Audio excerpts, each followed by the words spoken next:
Hi, guys. I would like to welcome you to another training.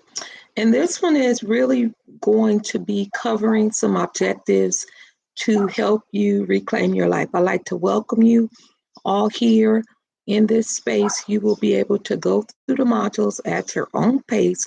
And this is really crafted for you mothers who are 50 and over. You have empty nesting or you approaching empty nesting, which can be very difficult, by the way. So we're going to go through the modules, and my goal is to help you identify the area that you're in. Empty nesting could be a blessing and a curse, right? Sometimes you can't wait for this moment, but then you look up and it just seemed like yesterday you had your little ones and now they're up and off in their busy lives, making very little time for you. And for some of you guys, you may have adult children who's away at college or out of the state and out of town, which makes it very, very difficult. Some of you guys may have grandchildren by now, or maybe not, and you're finding out that as you're on this journey, you may have had some other losses, some gains, and some different things. And also, quite frankly, a lot of people in their 50s is still working. They're still deemed, able to work, and they're not eligible for different retirement packages. So it can be difficult. It can be one of those times where, I'm kind of happy, but I'm kind of sad. So we're going to go ahead and normalize that and dive right in. So what you're going to get in this guide here is how do I build a life without my children, right? We know that they typically go out and experience life. Sometimes they come back and things like that. So what we want to do is kind of look at where are you right now? It's a wonderful opportunity for you to take a look at your life, look at what you're interested in. What are some goals that you have? You can put yourself first for a change. And so for years, you probably have really rant and raved about this moment, but here you are sucking your thumb, wiggling your fingers, and you're just like, oh my goodness, I'm not sure what I'm interested in now. Whatever you were interested in when the folks were at home, the little people were home, those interests may have changed down through the years. So now this is a time for you to sit down. Hopefully, you have a pen and a writing utensil so you can just really start exploring what am I interested in right now? What are some goals that I have for myself? It could be personal goals, career goals, health goals, some self care goals. And remember, self care is something we should be exercising and practicing every single day. It's not limited to a vacation and different things. Self care is how we take care of our mind, our spirit, and our soul. Um, I am going to make sure that I'm challenging you to think without the limitations. Because for years, you probably had some goals, but you said, but I can't do this, but no childcare, but no money, but this, that, and everything else. It's going to be very important for you guys in this phase of your life to really up the ante on your boundaries. We know as mothers that we love our kids and we will do anything for them. And sometimes we step in the way of what God is trying to do with them because we don't want them to go through. Sorry about the fly out. We don't want them to necessarily experience some of the heartaches some of us have experienced, but sometimes we can be a little enabling. Let's just own up to that. So in this phase, I would really encourage you to establish what those boundaries will be, because by now you probably is getting your wages, your salaries, your business revenues, whatever you have coming in to yourself. By now, your grocery budget should be a little bit more reduced if it's just you in the home. If you are married, it's still significantly reduced because you are at a time where you're not feeding a whole lot of mouths.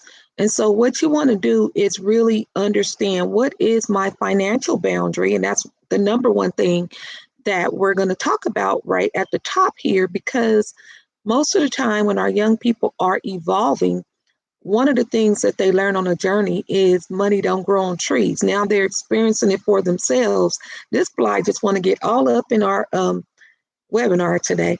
Um, so a lot of times they are figuring things out, just like us. We didn't listen to the mama rules and the daddy rules, and you just kind of go fall flat on your face and come back and mom will make it better. So as you are going into this journey of putting your priorities first, you have to understand that setting those boundaries right now is going to be very key, because if you have multiple children who's out of the home, and every time you look up, they're mismanaging their money. One is needing $200, the next one car broke, and all these different competing demands on you. You're going to find yourself being very resentful, because y'all know how kids do. Sometimes they compare and, put you on these guilt trips if you allow it, by telling you, oh, okay, well, you helped brother with his car, but then you won't help me with my rent and all of that stuff. You need to be able to firmly say, you have a right to make the decisions that make sense to you. It does not need to make sense to them. And you also have a right to change your mind. So when you go in this goal setting, when you go into setting goals for yourself, you have to go in with these boundaries set in place.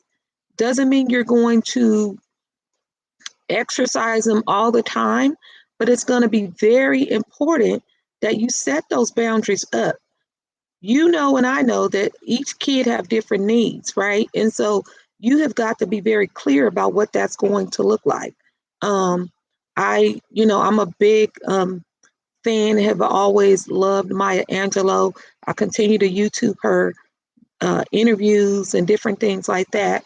In one of her interviews, she really talked about when she was ready to cross the doorposts from her mom's home as a young parent, a teen parent, and it was very scary for her.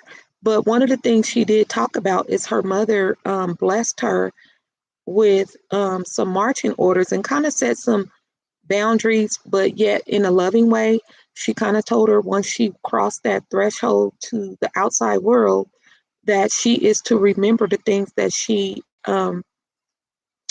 learned and what she was taught, to have a image that was complementary of her morals and values in which she was raised. And she also ended by saying that her mother never made her feel that her taking this leap in her independence was going to be met with "I told you so's" if she was to return back to the home. So I think that is very profound, because as they are going off, we are supporting their independence, but it's also equally important to set those boundaries about what it would look like. Because what you don't want to do is be in a situation where they're physically gone, but they're monetarily tapping into your finances. So making sure, I know some of our kids, they want the penthouse, they want the 2, 3 bedroom with the marble granite top. And so some of them have these expectations of a lifestyle that they want, but they don't have ways of funding it, but they believe that you're going to come bail them out. So be mindful of that. Be mindful of that, and be mindful of that conversation. We always want to, of course, allow them this space of knowing that they will be supported. And if it doesn't work out, making sure that they feel welcome, if that's how you're going to set things up, by way of them returning. And what does it look like when they return? I mean, can they hijack your garage, bring all that stuff back, and you done spent the whole spring cleaning your stuff out? Or do you want to set a boundary that, hey, they're going to invest in a Daryl's mini storage, for example, because you value declutter. You've waited 10, 15 years to get this stuff in order. You done paid somebody to get your stuff in order. And for their lack of planning or whatever life has brought them, you're compromising your space. Because remember, clutter has a lot to do with our mental wellness. A cluttered mind, a cluttered workspace, a cluttered desk, a cluttered room where you're supposed to be resting.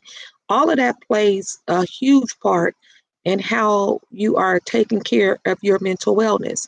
So don't make it like, oh, this is really petty. I have all this space in the garage. It's just a couple of mattresses and chairs. Y'all know how it is. They come back with everything. For some of you guys have experienced that already. They come back with everything. And so it's just not about the physical occupation of those things, but what does this mean to you by way of what you want to experience? So that's just one of many, many examples. But I wanted you guys to really take a few moments to write down, what are my boundaries? What are the universal boundaries between all the kids? For some of you guys that have multiple, do we still give them a key? Can they be trusted with your house keys? Or do everybody have a key? Or do you trust one over the other not to be taking up your meat packages and different things that you have? Not saying they thieves, but call it what it is. If they're taking some of your high-end meat, them oxtails and different things you done put your little budget together for, it's not fair to give people equal access to your stuff. This is about your season. And the best thing we can do for our little people, little big people, however we want to call it, is to set them up to live life, thrive in life when we're not here. So now that we have our boundaries set up, go ahead and list some boundaries that you feel that may be struggles for you. It's very important to know what you struggle with. Write a few struggles. Don't make a big list. Just put out a couple of struggles that you foresee or project that you may have. Because some of us need to practice saying no as we are identifying and showing up for ourselves more intentional. It will take practice, right? Maybe you can buddy up with other empty nesters and have, tea dates and coffee dates or walk dates or things of that nature. So you can hold each other accountable. But I think if you preference everything moving forward about what you deserve and what, especially for some of you guys that can relate to having kids that are what we call wilding out, that are challenging you, that are keeping you on your knees in prayer. Your knees is already beat up. They're keeping you up at night because you have these set of worries. If that is your situation, sometimes you can struggle with boundaries because you feel like you're always on edge. You're always scared about getting that phone call. Own up to where you are so that way we can work through them. And that way you have a plan that works for you and you're not just writing things down just to be doing it. Because the only way you're going to feel some level of, life satisfaction is to be able to pull some of these things that you're saying you want to experience in this stage of your life and really implement them incrementally, all at once, little by little, things of that nature. So some of you guys may need to go to the drawing board just to figure out, hey, where am I? What do I enjoy right now? What is something I've been longing to do for years? Maybe you don't have the resources right now to take that vacation you've always dreamt of. Start exploring, okay, well, what can I do? If you have a lot of things that you've collected over the years and you're one that's trying to declutter and kind of get some things out, you might want to consider getting with another empty nester and run a couple of, yard sales to get some, revenues in, or go on OfferUp and have the kids or grandkids come take a picture and upload it to OfferUp and have your online yard sale, if you will, to bring in some revenues so that you can entertain the possibility of going on that vacation. All right. So the next thing we're going to do is consider what opportunities do you have available to you right now? What opportunities do you have available to you right now that you're an empty nester? So some of you guys, maybe you have lost contact with friends over the years because their journey is a little bit different. And so they probably stopped calling you by now because they're like, girl, she's not going. She's always tied up with the kids, right? So maybe it's some people that you do desire to reconnect back with. And so you want to get back in connection with some people. Some people we know we probably outgrown and you're really not interested in reconnecting. But just explore the opportunities available to you now.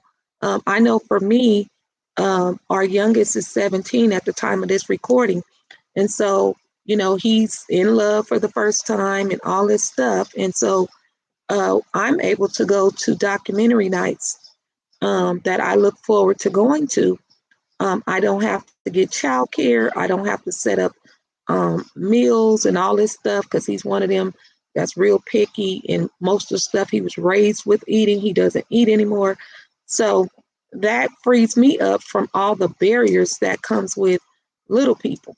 And so I'm able to do something which was absolutely new for me. I had never been a part of a documentary night, but I was invited by someone. And so I'm able to each month, as my schedule permit, really sit in that space and get my mind to slow down to really enjoy a documentary and guided conversations after. That is a new experience that I was able to partake in, and I really enjoy it.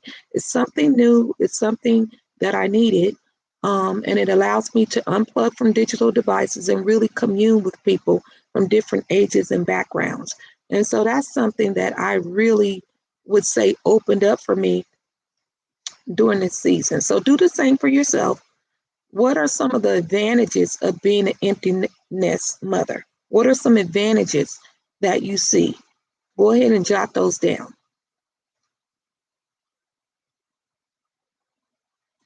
And next, we're going to look at what are 5 goals I want to accomplish in the next couple of years. If that's too far out, take yourself for the remaining of the year. At the time of you watching this video, go ahead and put for the rest of the year 5 goals that you want to accomplish. By the end of the year, it could be one calendar year or a year from today that you're watching. What are 5 goals that you want to accomplish? And right next to the goal, go ahead and jot down why do you want to accomplish that goal.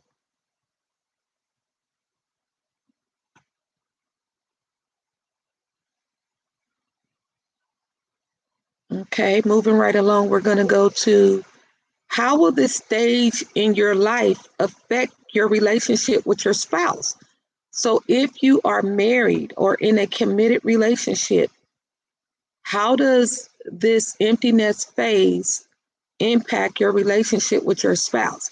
A lot of times when couples have children, the children become the focus, and then couples really struggle with that intimate time, right? Just some fellowship time. Everything is about the kids, and one parent feel more neglected than the other. You are constantly running around to the schools and employment, giving them directions in their dating life, financial, you name it, right? Sickness and health and all of that. So now that the house is empty, what does that mean for your relationship when all these years everything has been about the kids, which we should have had that healthy balance, but let's just be honest. A lot of us struggle with not having that healthy balance, and you get to empty nester, and the season you're in with your partner, your mate, you kind of feel like, hey, we don't know each other anymore. What we, got together in the beginning, probably youngsters or whatever was going on. Now here we are, empty nesting. We don't have anything to bicker about with the kids. We don't have a lot of noise. It's quiet. And some of us have to get used to that, the quietness. It takes some adjustments, right? So what does that look like for your relationship? And then go ahead and explore, what do you want your relationship to look like? And I will go ahead and preface it with, if for those of you who are viewing this webinar, really take time to build and nurture that relationship. One of the things you don't want to do is go to empty nesting. You have a relationship and you go from empty nesting to all of these trips with your girlfriends, or you're going from empty nesting to working a part-time job in retirement and really not nourishing your intimate relationship. So figure out as a couple, what do we both want? Go back to the drawing board from when you got back together. What do we both want to experience? I can say for my husband and I want to travel more and see the world and he's not one that will get on a plane anymore. So the conversations we had is, how do we compromise the things I want to experience, embedded with the fear that he have of flying. We have not really resolved it to the level that I was hoping for, but we are meeting each other halfway. So we're going to take a trip to visit our daughters, by way of airplane, to be continued, right? So the trip to Africa, Spain, Italy, different things that I have on my list, who knows if that's going to happen with him, but he knows that that's something I want to do. So I might have to pull some of y'all and be like, hey, let's do a girls trip, only because he recognized his limitations kind of hold me up from something that I want to experience. And likewise, some things that he may want to experience, I have no desire, but I'm a little bit more open to try new things than he is. And so he likes to sit in comfort. And I'm like one of these, hey, let's try it. Now, I won't bungee jump, by the way. I will not bungee jump, which is cool because he won't do that either. So find out what that healthy compromise is, and make sure the communication, as an empty nester, is heightened. And if you are single empty nesting, you can still apply the same principle, but maybe have this conversation about what your family that maybe hog up a lot of your time, what that boundary would look like. So that way you are making sure that you're not pulled in different directions, because as a single person, a lot of times when you're empty nesting, people assume that you have all this time. They assume because you're home alone that you're just super bored. They assume that you don't have anything else to do but to serve them. And with that false pretense, you have people calling and texting you and thinking you can volunteer here, babysit there, and do all of this. So you want to still set that boundary and let them know that that is a myth, that you are okay. And when you are bored and feeling kind of lonely, you already know how you can meet your need and making sure you're not living stuck in that loneliness, right? All right, moving right along. What are some activities that you can enjoy, either with your spouse, or if you're single, what are some activities that you can enjoy? And are you a person who can really enjoy an activity by yourself? And what I mean by that, not just alone by yourself at home, but are you the type that, when you go out for a paint night, that you have to call somebody that you know to experience that with you? Or are you the type that will get up in your car, schedule yourself to go, or just randomly get up and go and experience a paint night, for example, and you don't have to necessarily see if your friend's schedule is available? You are open to meeting new people at paint night. Explore that for yourself. Either way, there's no wrong or right answer, but know that about yourself. Because I know I've heard women say, they're so bored, they're lonely, and that's because they feel as though that they can't really experience new things or things that they enjoy, because people that they want to go with is not available. So they're in essence living their life, and so you have to kind of craft your activities based on those that you care to spend time with and their availability. So just understand what that looks like for you, and be honest about how you can not feel so lonely, and challenge yourself to do something different. Okay. And for couples, figure out, like we said before, what do you guys enjoy together, aside from watching TV and falling asleep like we do over here? All right. And so for the last one in this module, we're going to talk about what are some activities that you can do with other couples, for you couples out there. Where could we meet other couples and make new friends together? The same thing for you singles. What are some activities that you can do with other single people, other empty nesters? Where could you meet new empty nesters. Because remember, depending on when you start your family, your friends that you grew up with or went to college with or worked with, they could still have kids at home. They could still have other demands. They may have aging parents that they're caring for, and they're really just not accessible on a level that you are. So, making room for new friendships or new connections, if you will, where could you go, whether online or offline? And explore those things. Go ahead and jot those things down. All right. So, that will conclude our first set of modules as it relates to how we're going to reclaim our life and identify new desires that we have in empty nesting. So go ahead and take a look at your notes, come back, and we will wrap up the other half. So that way, by the time we're done, you have some clear notes and directions on what you want to experience. And happy empty nesting until I see you again.